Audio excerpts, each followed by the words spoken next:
বন্ধুরা, কাল রাতে পরাণের স্বামীকে নিয়ে বসে পড়লাম খাবার টেবিলে খাবার খেতে। এবার ভাতের থালা সামনে দিতেই পরাণের স্বামী বলে উঠল, আমি এগুলো দিয়ে খাবো না, আজ কেন নতুন কোনো রেসিপি হয়নি। আমি বললাম, সময় পাইনি গো। এবার পরাণের স্বামী বলল, এক্ষুনি রেসিপি করে নিয়ে আসো, তা দিয়ে আমি ভাত খাবো। এবার কি করা? আমি দৌড়ে চলে গেলাম রান্নাঘরে।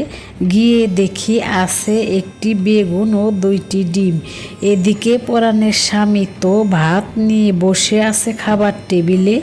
এবার আমি তাড়াহুড়া করে বেগুন ও ডিম দিয়ে এক মজাদার সুস্বাদু খাবার তৈরি করে নিয়ে পরাণের স্বামীর পাতে তুলে দিলাম। এবার পরাণের স্বামী তো মহা আনন্দে চেটেপুটে খেতে শুরু করলো। এবার বন্ধুরা, আপনারা আমার চ্যানেলটিকে সাবস্ক্রাইব করা শুরু করে দিন ও কে কোথায় থেকে আমার ভিডিওটি দেখছেন কমেন্টে জানান।